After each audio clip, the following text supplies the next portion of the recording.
Voilà, La Profondeur Plus, une émission qui fait la promotion du nom du Seigneur Jésus. Mesdames et messieurs, bonjour, bonsoir. C'est là, dépend de l'heure à laquelle vous allez suivre cette belle émission, La Profondeur Plus, une émission qui vous rapproche du Seigneur Jésus, une émission qui fait la promotion et une émission qui amène les âmes vers Christ. Voilà, nous sommes encore aujourd'hui, comme d'habitude, pour vous donner les matières. Comme on a toujours l'habitude de dire, nous appelons pour vous les hommes de Dieu qui ont la matière capable de vous transmettre afin de vous ajouter un plus dans votre foi chrétienne et vous amener vers le Christ. Voilà, aujourd'hui nous sommes avec l'habitué et l'habitué de cette émission. Voilà, vous les connaissez très bien. Il s'agit bel et bien du berger Joseph Kabengele. Voilà, le responsable du ministère de la trompette. Voilà, c'est avec lui que nous allons parler d'une thématique, d'un sujet très important. Nous approchons d'ailleurs petit à petit vers la Pentecôte. Voilà, nous allons parler de l'Esprit, c'est-à-dire le rôle du Saint-Esprit dans la vie de croyants, dans la vie de chrétiens. Voilà. Quel rôle joue le Saint-Esprit de Dieu dans la vie d'un enfant de Dieu lorsqu'un enfant de Dieu reçoit le Seigneur Jésus?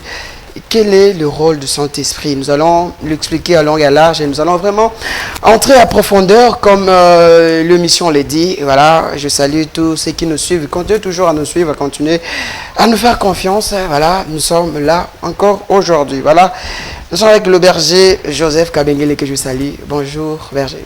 Bonjour, shalom, chers frères. Comment allez-vous? Oui, ça va. Dieu fait grâce, ça va, on est en forme. Ça fait longtemps. Oui, ça fait très longtemps avec la profondeur. Vraiment. Alors, nous bénissons le Seigneur parce que là, sans que les choses redémarrent encore, nous croyons que Dieu va encore faire énormément du bien au travers de cette émission. Amen. Voilà, amen. Voilà, là c'est le berger Joseph Kabengele. Voilà, vous l'avez entendu. Voilà, nous sommes des retours. La profondeur plus des retours. Suivez-nous chaque lundi et mercredi à 18h, juste sur Centrale Télévision. Et ainsi mardi et jeudi, la rediffusion à 15h. À 15h30. Voilà, merci beaucoup. Prenez déjà rendez-vous. Hein, et de belles choses commencent avec la profondeur. Berger, avec vous, nous allons parler sur le rôle du Saint-Esprit dans la vie des croyants. Lorsque nous parlons de croyants, nous voyons le croyant en Christ, le chrétien. Et déjà, selon la Bible, qui est le Saint-Esprit? Merci beaucoup, merci pour la question. C'est une très belle question. Oui. Et c'est aussi une question qui se pose beaucoup des chrétiens. C'est vrai que par-ci, par-là, on parle du Saint-Esprit, mais il y a de ces chrétiens qui n'arrivent pas à comprendre ou à discerner qui est réellement le Saint-Esprit. Alors, si en quelques mots, je dois définir le Saint-Esprit, je vais dire que le Saint-Esprit, c'est la troisième personne de la Trinité. Okay. Donc ça veut dire, nous avons Dieu qui s'est manifesté dans trois dimensions. Dans l'Ancien Testament, nous avons vu Dieu se manifester comme le Père, comme Dieu le Père pendant la création et toute autre étape. Nous voyons comment est-ce que Dieu était là comme un Père. Mais avec Christ, là nous réalisons qu'il y a un Dieu fait chair qui s'est manifesté comme Fils, comme il est écrit dans le livre de Jean. Jean dit au commencement était la parole était Dieu, la parole était avec Dieu. Et toutes choses ont été faites par elle. Donc, et cette parole s'est fait chair, il a habité parmi nous plein de grâce. Et nous avons contemplé sa gloire comme une gloire venant du Fils unique. Du Fils unique. Donc nous avons vu celui qui était au commencement comme Père, comme la parole, il s'est fait chair, il est descendu comme Fils. Très bien. C'est la deuxième personne de la Trinité. Et pendant la restauration de l'Église, là nous voyons Dieu qui se manifeste comme le Saint-Esprit, comme l'avait dit, dit par Jésus. Jésus qui dit que je pars, je m'en vais, mais le Consolateur viendra. Lui, il vous parlera mieux de ces choses. Donc, il parlait de la troisième dimension de la manifestation de Dieu. Donc là, Dieu se manifeste comme esprit. Et donc le Saint-Esprit, c'est la troisième personne de la Trinité de Dieu. Voilà, merci beaucoup. Le Saint-Esprit, c'est la troisième personne de la Trinité. Comment se manifeste le Saint-Esprit? Le Saint-Esprit, c'est une puissance, une force, parce que nous voyons dans plusieurs églises, et le pasteur prêche, recevez le Saint-Esprit, il souffle le micro, les gens tombent, la puissance, la manifestation. Et c'est ainsi que le Saint-Esprit se manifeste aussi. Le Saint-Esprit, d'ailleurs, si je dois, avant d'aller plus loin, je vais d'abord dire ceci. Il y a une très grande différence entre le Saint-Esprit et l'Esprit de Dieu qui agissait dans l'Ancien Testament. Très bien. L'Esprit de Dieu qui agissait dans l'Ancien Testament, c'était un esprit qui descendait sur l'homme, qui utilisait l'homme pour un moment, pour une mission. Et après avoir accompli cette mission, l'esprit rentrait chez Dieu. Donc l'esprit ne restait pas permanent dans l'homme. Et lorsqu'on parle maintenant du Saint-Esprit, c'est à partir du livre des Actes des Apôtres que nous avons vu l'apparition du Saint-Esprit dans la chambre haute. Le Saint-Esprit est descendu. Il est descendu maintenant pour vivre en permanence dans le corps de l'homme. Donc, tel qu'on est là, on vit avec le Saint-Esprit. Et pour répondre maintenant à la question que vous avez posée, la question a été de savoir si le Saint-Esprit, il est une puissance, une force ou une manifestation quelconque. Moi, je dirais que le Saint-Esprit, c'est une personne. Très bien. C'est une personne, c'est pourquoi on parle de la personne du Saint-Esprit. Très bien. C'est une personne de Dieu qui descend dans le corps d'un homme. C'est une incarnation divine dans le corps d'un humain. Et cette incarnation fait en sorte que l'humain reçoit une autre dimension sur lui. Et cette dimension-là lui pousse à faire certaines choses qui sont au-delà de la capacité humaine. Vous voyez, peut-être que lorsqu'on parle des fruits de l'esprit, comme peut-être par exemple. Très bien. Les fruits de l'esprit, c'est une dimension spirituelle que Dieu, au moyen du Saint-Esprit, donne à l'homme pour que l'homme puisse agir au-delà de ses habitudes, au-delà de son comportement, au-delà de ses capacités. On peut parler du fruit, on peut aussi parler des dons spirituels. Ouais. Et quelle différence faites-vous entre avoir l'esprit et être rempli du Saint-Esprit? Avoir le Saint-Esprit de Dieu, avoir l'esprit, oui, le Saint-Esprit de Dieu, c'est recevoir l'esprit en soi. L'esprit est là avec toi, mais c'est un esprit qui ne se révèle pas encore. Mais être rempli du Saint-Esprit, c'est une autre dimension de l'esprit. Donc l'esprit est en toi et cet esprit se manifeste, se révèle. Les gens peuvent voir la manifestation de cet esprit au travers de tes œuvres. C'est ainsi que nous voyons avec la chambre haute. Lorsque les disciples ont reçu le Saint-Esprit, la Bible dit la première des choses, ils commençaient à parler de nouvelles langues. Parce que dans la chambre haute, ils étaient remplis du Saint-Esprit. Ils ont commencé à parler de nouvelles langues, ils ont commencé à prophétiser. Ils sont sortis et ils ont commencé à annoncer la bonne nouvelle sans craindre. Et nous voyons que l'esprit était là, mais l'esprit s'est manifesté au travers de certaines choses dont je viens d'énumérer ici. Voilà. Et donc celui qui a tout simplement reçu l'esprit, c'est une personne qui a l'esprit, mais un esprit qui ne se manifeste pas encore, un esprit qui ne se révèle pas encore. Mais lorsque tu es rempli du Saint-Esprit, c'est une autre dimension. Et cette dimension-là fait en sorte que l'esprit soit réel, soit visible, soit palpable dans ta vie. Et donc c'est un peu ça. Et comment une personne peut recevoir le Saint-Esprit? Est-ce en posant le main, en soufflant? Recevez le Saint-Esprit. Le pasteur souffre, vous, au micro, il y a d'autres personnes, il y a d'autres pasteurs qui imposent le main sur des personnes et des personnes reçoivent le Saint-Esprit. Est-ce c'est de cette manière qu'on reçoit le Saint-Esprit? Moi je vais dire que le Saint-Esprit, on peut recevoir le Saint-Esprit par imposition des mains. Je le dis pourquoi? Parce que dans la Bible, j'ai vu Pierre, je crois Pierre ou Paul, qui vient et qui a croisé 4 personnes qui parlaient de l'évangile, mais qui n'avaient pas l'Esprit de Dieu. Et l'apôtre est venu vers eux, il les a imposé les mains, il a prié, il les a dit recevez le Saint-Esprit. Et ces personnes-là ont reçu le Saint-Esprit. Vous voyez? Et on peut aussi recevoir le Saint-Esprit sans imposition des mains. Comment? Dans le sens où tu peux être dans la prière, tu pries, tu as déjà crié en Jésus-Christ comme Seigneur et Sauveur, et que tu es en prière, en priant, l'Esprit de Dieu peut descendre sur toi sans qu'une personne vienne t'imposer les mains. Donc on peut recevoir le Saint-Esprit par imposition des mains ou par la prière. L'Esprit de Dieu peut descendre sur toi. Ok. Et lorsqu'une personne reçoit le Seigneur Jésus, ce n'est pas à ce moment-là que le Saint-Esprit vient, ou bien la personne doit encore attendre pendant quelques jours, soit pendant une séance d'un service quelconque pour que le Saint-Esprit vienne en lui.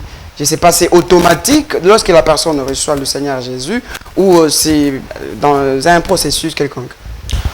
Lorsque tu reçois Christ, en réalité, moi je dirais que l'Esprit peut descendre. Ok.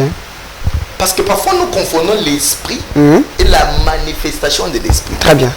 Hein? Très bien. Et déjà quand quelqu'un reçoit le Saint-Esprit, cette personne-là est éligible à la présence du Saint-Esprit. Ok. Quand quelqu'un reçoit Christ comme Seigneur et Sauveur, tu es automatiquement éligible à la présence du Saint-Esprit. Donc, tu peux recevoir le Saint-Esprit parce que tu as Christ. Et c'est comme je vais illustrer ça. Jésus était, Jean baptisait les gens. Les gens, ils venaient se faire baptiser et ils baptisaient les gens. Mais la colombe n'était pas descendue. La colombe est descendue quand Christ s'est présenté. Donc, très bien. je dirais à quelqu'un que le Saint-Esprit descend que là où il voit la présence de Christ. Très bien. Une fois que le Saint-Esprit voit la présence de Christ en toi, le Saint-Esprit descend. Donc en d'autres termes, je vais dire, la colombe pose ses pattes sur l'épaule de l'agneau. Très bien. Donc assure-toi que l'épaule de l'agneau est en toi et automatiquement la colombe va descendre et le ciel va s'ouvrir sur toi. Vraiment, le ciel va s'ouvrir sur toi, mesdames, messieurs. C'est la profondeur plus, c'est la profondeur plus ici, c'est la matière. Voilà, vous êtes en train de nous suivre de partout, nous vous saluons. Hein. Un grand merci à Omba Ministry, notre partenaire officiel. Voilà, merci beaucoup à vous pour cette marque de confiance. Nous sommes avec le berger Joseph Kabengele. Voilà. Parlons, parce que je vous ai suivi, vous avez parlé de baptême. Parlons un peu de baptême. Est-ce le baptême du Saint-Esprit est-il différent du salut? Du salut? Oh, le baptême du Saint-Esprit est-il différent du salut? Moi, je vais dire que le baptême du Saint-Esprit est conditionné par le salut. Très bien. Comment? C'est celui qui est sauvé qui a droit au baptême du Saint-Esprit. Très bien. Donc, tu ne peux pas recevoir le baptême du Saint-Esprit si tu n'es pas sauvé. Vous savez, il y a certaines choses, c'est seulement destiné aux enfants de Dieu. C'est comme l'adoration. Très bien. La louange, la Bible dit que tous ceux qui respirent louent le nom de l'Éternel. Vous voyez que c'est une dimension qui est tout simplement liée à la respiration. Une fois que tu as le souffle de vie, tu peux louer le Seigneur. Parce que tu es reconnaissant. Tout souffle vient que de Dieu. Mais quant à l'adoration, ça c'est une affaire entre père et fils. C'est entre Dieu et ses enfants. Donc il n'y a qu'un enfant qui peut adorer. C'est ainsi que lorsque Abraham, il monte, c'est comme ça que je vais illustrer ça. Abraham, il monte sur la montagne pour aller adorer, offrir. Il monte, il était avec lui, il avait Isaac à ses côtés et ses serviteurs. Mais lorsque Abraham aperçut la montagne de loin, il dit à ses serviteurs, vous restez ici. Moi et les jeunes hommes, nous allons monter pour aller adorer. Donc ce qui veut dire que là, maintenant, l'adoration, c'est la dimension du Père et Fils. Ce n'est pas pour les serviteurs. Et ils doivent rester sous la montagne. Et ils peuvent louer, mais pas adorer. Très bien. Et donc, il y a de ces choses que Dieu donne qu'à ses enfants. Même le baptême du Saint-Esprit, ce n'est que celui qui est sauvé par Christ qui a droit au baptême du Saint-Esprit. Très bien. C'est lui qui est sauvé par Christ. Prenons par exemple une personne qui est baptisée. Il n'a pas cru au Seigneur Jésus-Christ, mais il est passé par les eaux de baptême. Et cette personne aussi peut recevoir le Saint-Esprit. Passer par les eaux du baptême sans croire en Jésus-Christ, c'est aller se laver dans l'eau. Ah bon. Donc, non. Tu es allé te laver dans l'eau, ce n'est pas le baptême. Le baptême, c'est d'abord l'acte de la bonne conscience. Très bien. Le baptême ne commence pas par l'immersion dans l'eau. Le baptême passe pas d'abord par la conscience. Une personne qui prend une décision sincère, qui se dit que je cesse de faire partie du monde, j'accepte de suivre Christ. Tu prends d'abord la décision et c'est cette décision-là qui te pousse dans les eaux de baptême et c'est pas l'inverse. Très bien. Vous voyez comme les cas avec l'eunuque éthiopien. Philippe qui passe, il lui trouve en train de lire. Il avait déjà compris. Et Philippe qui vient, qui lui explique, il lui donne l'éclaircissement sur ce qu'il était en train de lire. Alors qu'il avait compris ça, Philippe lui dit, si tu es prêt, on peut le faire. Il dit, je suis prêt. C'est alors que nous avons vu dans la Bible que Philippe lui amène, il lui baptise et la personne part. Donc ce n'est pas l'inverse. Très bien. Ça commence d'abord par la conscience, ensuite l'immersion. Très bien.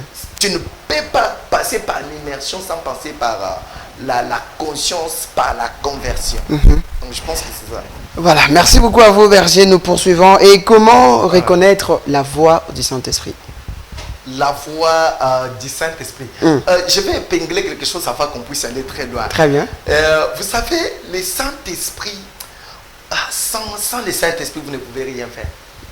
Et c'est avec le Saint-Esprit que nous allons faire des exploits. Très bien. Nous sommes les sels de la terre. Un chrétien devient les sels de la terre à partir du moment où il est conduit par le Saint-Esprit. Vous voyez, je vais illustrer l'histoire avec l'histoire de Noé. Comme c'est la profondeur, on va entrer dans la Très bien.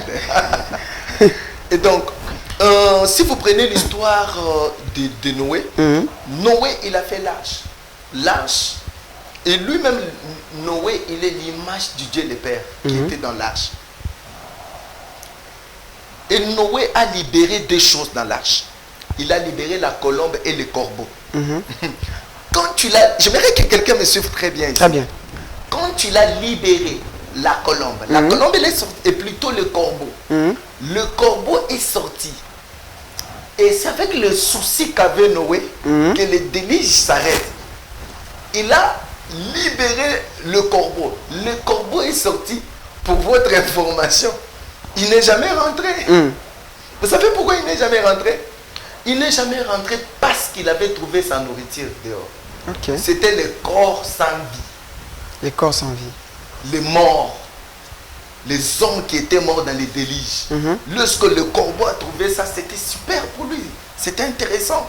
Il mangeait cette chair. Il est resté. Et ça nous ramène dans la malédiction que Dieu avait maudit les serpents. Dieu a dit au serpent, tu es maudit de tous les animaux du champ.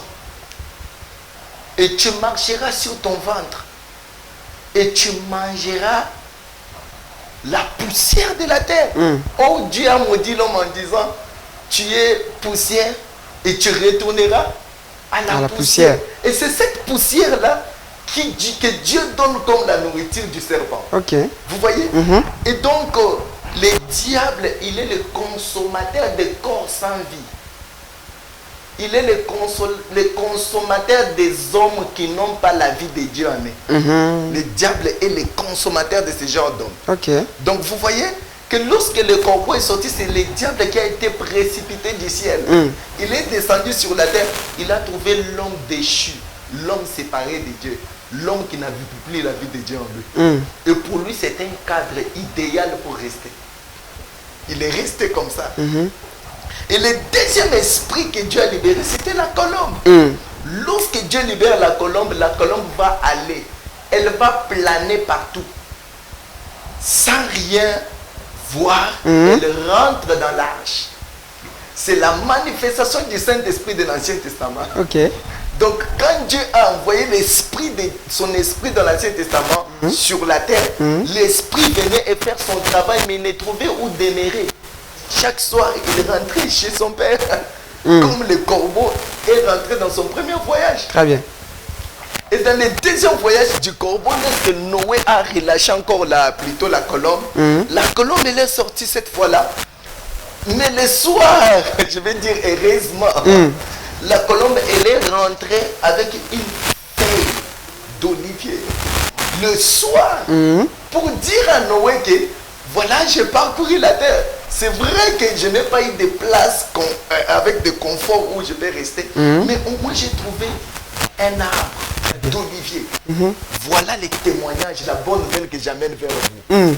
Donc c'est l'image de Christ lorsqu'il était venu se faire baptiser, la colombe, elle est descendue. Elle a enfin trouvé une place où elle pouvait poser ses pattes. Elle a vu l'image de l'agneau. Et lorsqu'elle est descendue, elle a ramené la bonne nouvelle au ciel. Elle a ramené la bonne nouvelle au ciel pour dire, comme la Bible dit dans l'Apocalypse, voici l'agneau de Dieu qui ôte le péché du monde. Et c'est de cette manière-là que Jean a présenté Christ. Il a présenté Christ comme l'agneau. Vous voyez? Et c'était une bonne nouvelle. Et pour la troisième fois, Noé a relâché la colombe. Et cette fois-là, la colombe n'est jamais rentrée vers Noé. Et c'est la troisième venue du Saint-Esprit, c'était dans la chambre haute. Lorsque le Saint-Esprit est descendu, il est rentré, il n'est jamais rentré chez son père parce qu'il a trouvé plusieurs oliviers. Il a trouvé plusieurs endroits où elle peut maintenant poser ses pattes et demeurer. Très bien. C'est ainsi que dans notre ère, le Saint-Esprit demeure maintenant dans l'homme. On vit avec le Saint-Esprit. Le Saint-Esprit, ce n'est pas une puissance. Très bien. Il est parfois, il se manifeste dans la puissance, il se manifeste dans des différentes manifestations, mais le Saint-Esprit est une personne. C'est la personne du Saint-Esprit. Il a des sentiments, il a des émotions. C'est pourquoi la Bible dit n'attristez pas le Saint-Esprit. Et comment le Saint-Esprit peut être attristé? Il peut être attristé par les péchés. Et lorsque l'homme demeure dans les péchés, il n'y a qu'un seul péché qui peut chasser le Saint-Esprit de ta vie. Donc le Saint-Esprit aussi peut quitter les corps d'une personne? Il peut quitter, moi je le confirme. En cas de l'apostasie. L'abandon de la foi. Lorsqu'un chrétien abandonne la foi, le Saint-Esprit n'a plus de place dans son corps. Mais lorsque tu es toujours dans la foi et que tu demeures dans les péchés, le Saint-Esprit il est là avec toi, mais il est attristé. Ce qui fait qu'il ne se manifeste pas. Il est là, il peut tout faire. Mais il ne le fait pas parce que toi tu l'attristes, tu ne le mets pas à l'aise par ton comportement. Et donc, c'est ça avec le Saint-Esprit. C'est une personne, il est là. Le Saint-Esprit n'est pas un esprit temporaire, mais c'est un esprit que tu vis dans ta vie quotidienne. Il est dans tout ce que tu es en train de faire, que ce soit dans l'accoutrement, dans ce que tu vas manger, dans ce que tu vas faire, de la manière dont tu vas te comporter avec les autres. Le Saint-Esprit, il est l'esprit à vivre quotidiennement, pas temporairement. C'est-à-dire le Saint-Esprit aussi nous guide dans nos choix peut-être, parfois. Dans tout, il est l'esprit de tout le temps. Il dort avec toi, il se réveille avec toi, il marche avec toi, il peut te guider dans tout ce que tu es en train de faire. Moi j'ai vu le Saint-Esprit dans les moindres détails de ma vie. Il est le Saint-Esprit. Le problème avec les chrétiens, c'est que nous avons considéré le Saint-Esprit comme l'esprit du culte. Très bien. Le Saint-Esprit, le même esprit qui se manifeste dans les cultes, c'est le même esprit qui peut se manifester dans les lieux du travail. Il peut se manifester peut-être dans ta manière de signer le contrat, de collaborer avec les autres, ou par ta manière de produire les choses. Très bien. Le Saint-Esprit peut être là. Donc il est l'esprit de vivre quotidiennement. C'est pourquoi chrétien, toi qui me suis en ce moment, si tu ne vis pas le Saint-Esprit dans ta vie quotidienne, prie, cherche l'intimité avec le Saint-Esprit. Tu vas comprendre que ce n'est pas un esprit temporaire, mais c'est un esprit de vivre dans la vie quotidienne. La profondeur plus, la profondeur plus. La profondeur plus, c'est une émission qui met en valeur le nom de Jésus. Berger, maintenant comment cette personne qui prie, cette personne qui a vraiment besoin du Saint-Esprit dans sa vie, et les gens disent que nous avons des esprits. Il y a un autre esprit qui te dit Yiba, il y a un autre esprit qui te dit Koyibate. Maintenant, parmi ces esprits-là qui parlent au-dedans de nous là, si tu veux faire peut-être quelque chose qui est mal, qui est mauvaise, il y a un esprit qui te dit ne fais pas. L'esprit là, l'instinct qui nous parle, l'esprit qui nous parle, c'est ça l'esprit de Dieu. Et comment une personne peut, d'ailleurs c'était la question, comment une personne peut attendre la voix du Saint-Esprit, de moindres détails, comme vous venez de le dire, comment Et c'est par audible, c'est par une conviction, ça se passe comment? Le Saint-Esprit, moi je vais dire ici que le Saint-Esprit parle à tout le monde. À tout le monde, je dis sans exception. Tout le monde, sans exception, le Saint-Esprit. Que tu sois enfant de Dieu ou non. Non, quand je parle de tout le monde, on est dans un cadre chrétien. Très bien. Voilà. Le Saint-Esprit parle à tout chrétien.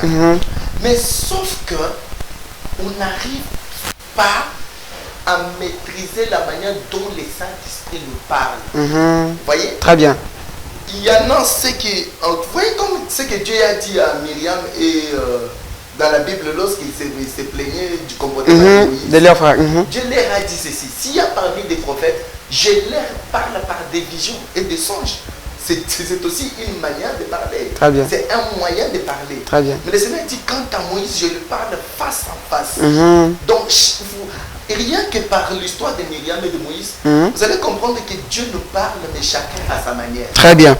Et ce que nous devons faire, c'est quoi? C'est de chercher à connaître comment est-ce que Dieu te parle. Dieu, vous savez, c'est comme Dieu, il est comme un parent. Un parent a une manière assez particulière qu'il parle avec chaque enfant. J'ai 5 enfants. La manière dont je communique avec l'aîné, ce n'est pas de cette manière-là que je communique avec les cadets. Très bien. Ce n'est pas de cette manière-là que je communique avec les deuxièmes ni avec les troisièmes. Mais tous sont mes enfants. Très bien. Mais chacun a sa manière dont je lui parle. C'est comme ça avec le Saint-Esprit. Le Saint-Esprit nous parle tous, mais chacun a sa manière. Mais nous échouons dans cette démarche à partir du moment où nous croyons que Dieu va nous parler comme il parle. Très bien. Salé Langando, Salé Laki. Voilà. Ce n'est pas forcément ça. Très bien. Le Saint-Esprit, il y en a ceux qui écoutent le Saint-Esprit par le cœur. Dieu te parle par le cœur. La Bible dit cependant Dieu parle tantôt d'une manière, tantôt d'une autre. Donc Dieu peut te parler par le cœur. Dieu peut te parler par la voix audible. Dieu peut te parler par les songes. Dieu peut parler par la vision. Dieu peut parler par des circonstances. Dieu peut aussi te parler par un prophète. Très bien. Le problème, c'est quoi? C'est toi la personne qui écoute le Seigneur. Cherche à connaître la manière dont Dieu te parle. Et pour connaître ça, pourquoi? Parce que tu t'es habitué à rester, à vivre longtemps avec cette personne. Ça te permet de mieux le connaître. C'est aussi comme ça avec le Seigneur. Plus tu passes du temps dans la présence de Dieu, plus tu connais Dieu, plus tu as la facilité de communiquer avec lui. Et donc, que chacun de nous reste en intimité avec le Saint-Esprit. Cela va nous permettre de connaître comment est-ce qu'il nous parle particulièrement. Voilà, je vais dire, en réalité, c'est l'Esprit, le souffle du Tout-Puissant. Comment vous pouvez expliquer ça? Je vais l'expliquer. Vous voyez, de la même manière, parce que vous voyez, même avec la machine, il y en a comme nos techniciens qui sont là juste derrière nos caméras, ils comprennent ça. Même quand on parle de la machine, il y a les software et les hardware. Il y a la partie visible de la machine et la partie invisible. Mais ce qui fait de la machine, ce n'est pas la partie visible. C'est la partie invisible. Tu as ta vidéo que tu as envoyée dans l'ordinateur. Mais si la mémoire dorme, si la mémoire plane, tu ne vas plus retrouver ta vidéo, bien que les pièces sont là. Vous voyez? Donc en réalité, la machine, c'est la partie invisible. C'est comme ça que l'homme s'est inspiré de Dieu. En réalité, dans l'homme, ce n'est pas la partie physique. Ce qui fait de l'homme, c'est la partie spirituelle. C'est la partie invisible de l'homme. Parce que dans la partie invisible de l'homme, nous voyons qu'il y a l'âme, il y a l'esprit. L'esprit, c'est le souffle de Dieu dans l'homme. L'âme, c'est le siège des désirs, des sentiments, des ambitions. Tout ça, c'est dans l'âme. Et tout ça, c'est spirituel. C'est ce qui fait la force de l'homme. Je vous ramène dans Ézéchiel 37. Dieu amène Ézéchiel dans une vallée qui était remplie d'ossements, qui était complètement sec. Dieu lui pose la question, il dit, fils de l'homme, ces os pourront-ils encore revivre? Ézéchiel qui répond à Dieu, qui dit, Seigneur, toi-même tu les sais. Dieu lui dit, fils de l'homme, prophétise sur ces os. Ézéchiel a prophétisé, c'est là où je réalise la grandeur de Dieu. Il a prophétisé et les os ont commencé à se rassembler. Vous vous rendez compte de la capacité de faire de Dieu. Vous voyez, c'était dans une vallée. Une vallée, la vallée, c'est l'espace qui est entre deux montagnes. Ça veut dire qu'il y a une montagne ici, une montagne et un espace. Souvent, ces espaces-là, c'est des espaces où il y a des courants d'eau. L'eau passe par là. Et s'il y a des ossements, ça veut dire dans tes 33 vertèbres qui composent les colonnes vertébrales, peut-être il sait que dans les 33, 5 vertèbres L'eau a déjà envoyé ça, amené ça quelque part. Il s'est fait que la fémire ou l'omoplate ou les métatarses, ils ont été amenés quelque part. Et comment prophétiser? Et Dieu a rassemblé, il a reconnu, il a rassemblé les 33 vertèbres, les vertèbres de chaque soldat. Il a rassemblé les côtes, il a rassemblé tout ça. Et la Bible dit que c'est... Il n'y a pas eu de confusion. Ézéchiel a prophétisé, il y a eu un rassemblement d'os. Et ces os, il a prophétisé sur les os ont été couvertes de chair, de nerfs. Et c'était devenu des corps. Mais des corps sans vie. Vous savez, tu peux avoir un corps avec une bonne forme. Mais s'il n'y a pas de souffle, c'est un corps sans vie. Dieu dit à Ézéchiel, prophétise pour que l'esprit quitte les 4 vents. Pour que ces corps revivent. Bien qu'il y avait la forme, mais il n'y avait pas la vie. La vie vient avec l'esprit. Sans l'esprit, il n'y a pas la vie. La terre était, au commencement, la terre était informe et vide. Mais une chose qui avait donné l'espoir, l'esprit de Dieu se mouvait au-dessus des eaux. Il y avait l'espoir parce qu'il y avait l'esprit. L'espoir de la vie, c'est parce qu'il y avait l'esprit. C'est ainsi qu'Ézéchiel prophétise et l'esprit est entré dans ce corps. Et voilà, c'était devenu une armée. Je vais dire à quelqu'un, la pensée de Dieu n'est pas que l'homme soit statique. La pensée de Dieu est que l'homme soit dynamique. L'esprit de Dieu était venu dans l'homme pour que l'homme devienne dynamique et non statique. Vous voyez, comme Adam, quand Dieu a créé Adam, Adam était statique, les statiques. Mais Dieu a soufflé dans ses narines pour que celui qui était statique devienne dynamique. Pour que l'homme prenne ses responsabilités en main, pour qu'il commence à opérer, à travailler, il a fallu que l'esprit de Dieu entre dans l'homme.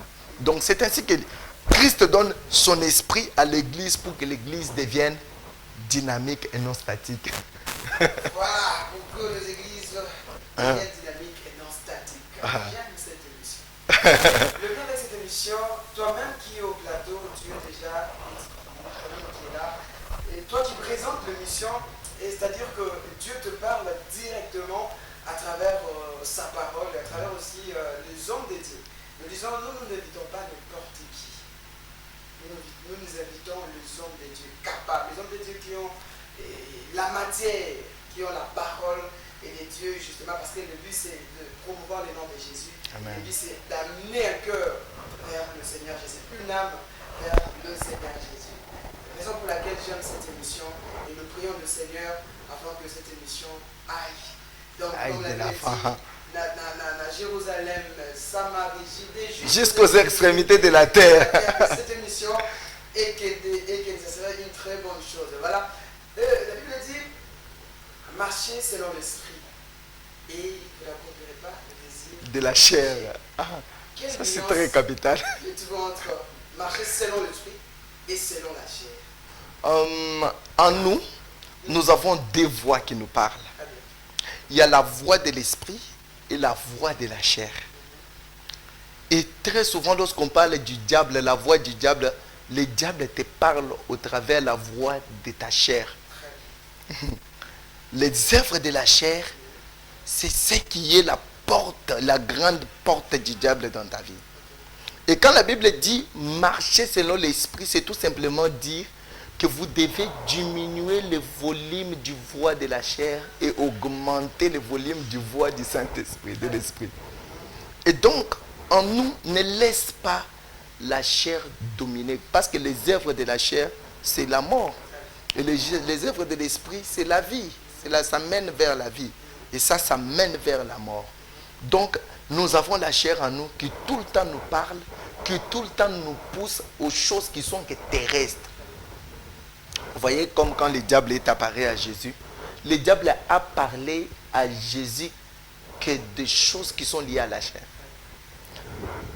Si tu es fils de Dieu, transforme cette pierre en pain. Parce qu'il savait que la chair avait besoin de manger.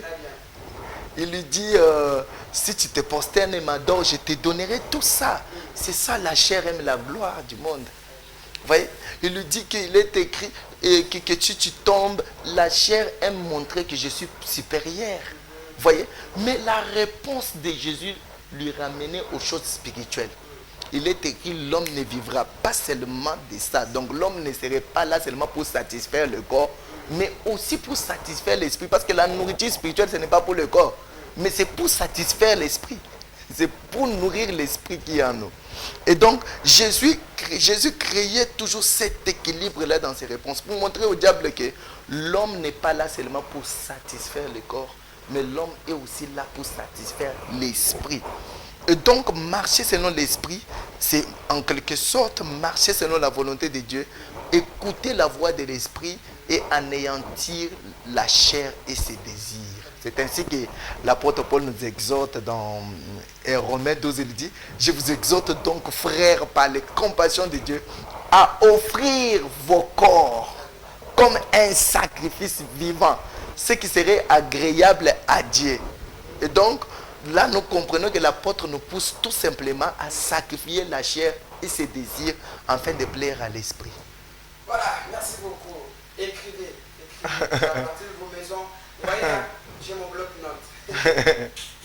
Donc c'est pour écrire des explications, c'est pour écrire des choses importantes. C'est très important. Même quand vous allez à l'église, que vous ayez une Bible à côté avec un bloc-notes pour écrire. C'est très important. L'homme de Dieu. Maintenant, comment expliquer un pasteur? Non, ne parlons pas des pasteurs, mais parlons d'un enfant de Dieu qui a le Saint-Esprit en lui, mais à qui les œuvres de la chair se manifestent en lui. C'est-à-dire, il a reçu le Seigneur Jésus, il continue à marcher dans la voie du Seigneur, mais il y a des œuvres de la chair qui... Un moment il vole, un moment il est dans l'impudicité. Voilà. Comment pouvez-vous expliquer ça? Ça va nous ouvrir une autre porte. Et je vais dire clairement ici que le Saint-Esprit n'a pas fait de nous physiquement des hommes parfaits. L'homme, malgré tout, l'homme n'atteindra jamais la perfection. Il se peut qu'un chrétien ne tombe, mais un chrétien ne vit pas dans le péché. Il peut tomber, ça il faut faire la différence. Un chrétien peut tomber dans les péchés, mais un chrétien ne vit pas dans les péchés. Très bien. Il y a une différence. Reprenez, comme ça vous allez expliquer comment un chrétien peut tomber, mais ne vit pas dans le péché. Je reprends ce que je viens de dire.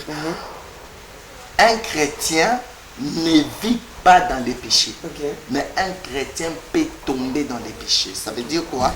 Nous avons la chair, nous sommes des humains. Il peut faire que peut-être tu étais envoyé par une émotion quelconque, peut-être ce jour-là tu étais enfamé ou peut-être par une circonstance quelconque. Tu étais envoyé par ça et que tu trébuches et que tu tombes dans les péchés. Je donne l'exemple, conduire au Congo. Si tu es au volant, tu peux être là, tu as ta petite priorité, tu es là, tu te vois que je suis prioritaire. Et puis un motard va sortir de nulle part, devant toi. Et dans ce genre de cas, tu vois quelqu'un insulter et puis après se dire, mais Seigneur, pourquoi j'ai fait ça? Vraiment. Donc, il peut arriver que dans ce genre de circonstances, un chrétien tombe dans les péchés.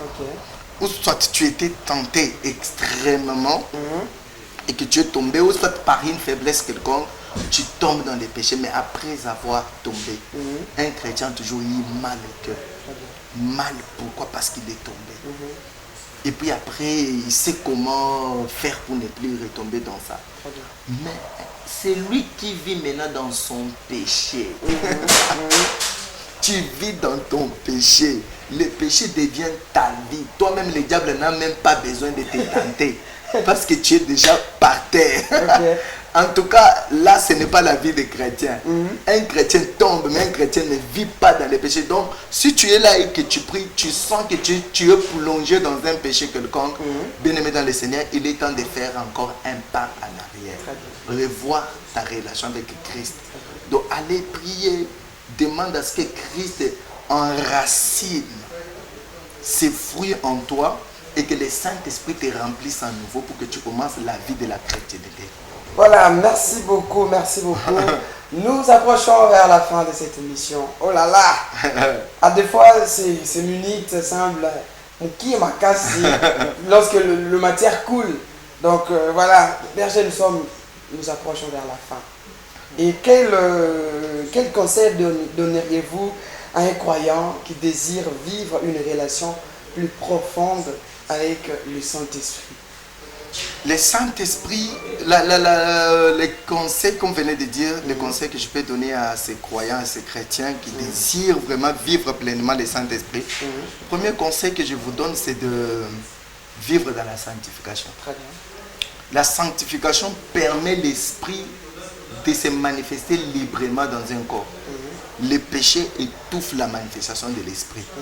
Et donc, vis dans la sanctification.